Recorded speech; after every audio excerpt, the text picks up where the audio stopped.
কৈলাসহরের বাজারের পাশেই বহু আশা আকাঙ্ক্ষা নিয়ে গড়ে উঠেছিল কৈলাসহর হকার্স কর্নার। আজকের দিনে সেই হকার্স কর্নার খুব করুণ অবস্থায় আছে। রাস্তাঘাট মোটেই ভালো নয়, রাস্তার দুপাশে আবর্জনার স্তূপ জমে আছে। ব্যবসায়ীদের অভিযোগ সাফাই কর্মীরা ঠিকমতো কাজ করছে না, এতে পথ চলতি মানুষের খুব অসুবিধা হয়। দেখুন চ্যানেল 24 ঘন্টার পর্দায় তার কিছু দৃশ্য। আমি তো করবো, তুমি করো, তুমি বলতে ভালো লাগবো। আমার দোকানদারি নষ্ট, ডিম যার না, গাড়ি দোকান না।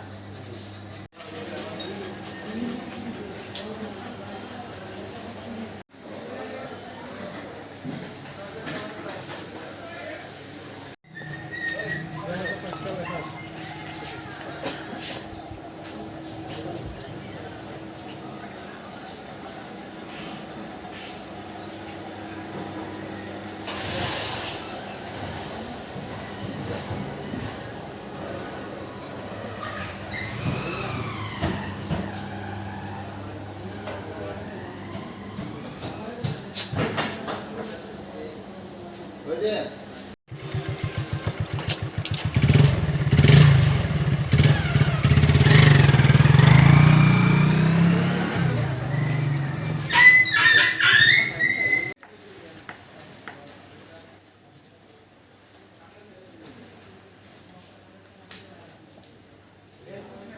তার নাম? রঞ্জিত চক্রবর্তী। এই জায়গাটা কোন জায়গা? কৈলাসহরের? এটা কৈলাসহর হকার্স কর্নার মিউনিসিপ্যালিটির আন্ডারে। কি অসুবিধা আপনাদের? অসুবিধা বলতে জাবরা লোক আয় ঠিকই, কিন্তু জাবরাটি পরিষ্কার করে না, গন্ধে ঠিক আছে না। এখানে সন্ধ্যার সময় সবচেয়ে বেশি গন্ধ হয়। আর এই জাবরা তারা আইলে পরে তারা অল্প উপরে উপরে লইয়া জায়গা পরিষ্কার করে। আমি তো দেখতে পাইলাম এখানে কোনো ডাস্টবিন আপনারা ব্যবস্থা করছেন না।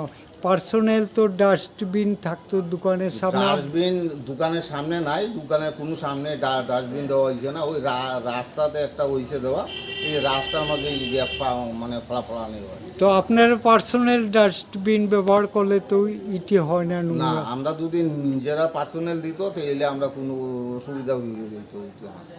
এখন আপনারা কি চান? আমরা চাই এই জাবরাগুলো পরিষ্কার হইতো, যে এখানে জমাইল থাকে, এখানে গন্ধে ঠিক আছে না। এখানে জল একটা ট্যাঙ্কি আছে, এখান থেকে জল আনাও যায় না।